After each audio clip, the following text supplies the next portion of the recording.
రేయ్, police station గోడల మీద, కోర్టు అరుగుల మీద నీలాంటి వాళ్ళతో ఆడుకుంటూ పెరిగిన కొడుకునరా నేను. నాతోనే గేమ్సా?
చచ్చిన నువ్వెప్పటికీ మనిషివి కాలేవు.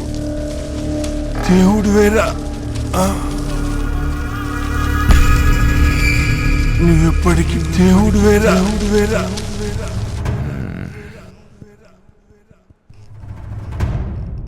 డబ్బెంతుంది?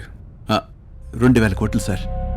2000 కోట్లు చాలా పెద్ద అమౌంట్. అది అపోజిషన్ వాళ్ళకి ఇస్తే 10 మంది ఎమ్మెల్యేలు మా పార్టీ నుంచి జంప్ అయిపోతారు. ఆ డబ్బు వేస్ట్ చేయకూడదు. నవడేస్ మనీ ఈజ్ ఎవ్రీథింగ్. వాడు ఏ క్షణంలో ఏదైనా చేయొచ్చు. నువ్వు ఒక పని చేయి.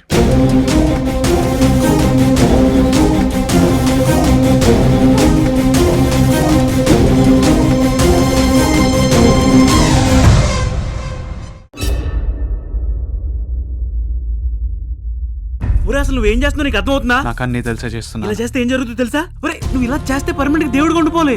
ఉండిపోయినా పర్లేదు, ఆ డబ్బు మాత్రం జనాలకు చేర్చాలి. అర్థమైందా? అరే అది కాదురా, నువ్వని చెప్పొచ్చుగా. వసు, నీకు ప్రేమని ప్రాణమని ఏవేవో చెప్పాను.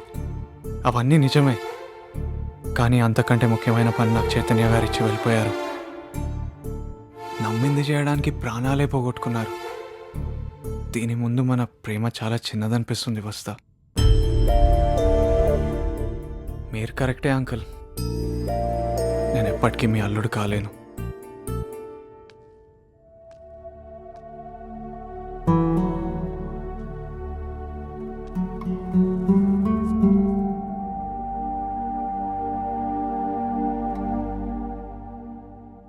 పెళ్ళైన తర్వాత ఇద్దామనుకున్నా.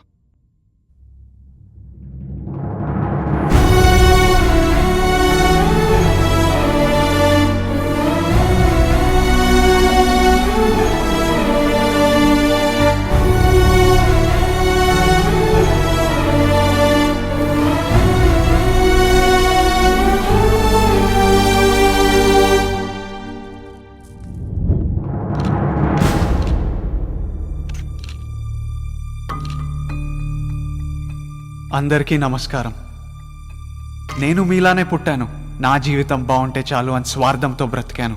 కానీ ఒక ప్రేమ నన్ను మనిషిని చేసింది, ఒక నమ్మకం నన్ను దేవుడిని చేసింది, ఒక బాధ్యత నన్ను మీ ముందుకు తీసుకొచ్చింది. దేవుడు అంటే మాయలు, మంత్రాలు, మహిమలు కాదని ఒక దేవుడు నాతో చెప్పాడు. ఏది ఆశించకుండా ఎదుటి మనిషిని ప్రేమించే ప్రతి మనిషి దేవుడే అని చెప్పాడు. అసలు ప్రేమే దేవుడు అన్నాడు. తీసుకోవటం స్వార్థం అయితే ఇవ్వటం దైవత్వం అని చెప్పాడు. నేనెందుకు పుట్టానో చెప్పాడు. నేను చేయాల్సిన పనేంటో చెప్పి వెళ్ళిపోయాడు. అవును, నేను దేవుడిని చూశాను. పిల్లలు దైవత్వంతో సమానమని చెప్తాం కదా. అందుకే ఈ కృష్ణానంద స్వామి ట్రస్ట్లో ఉన్న 2000 కోట్లతో హాస్పిటల్ కడుతున్నాము.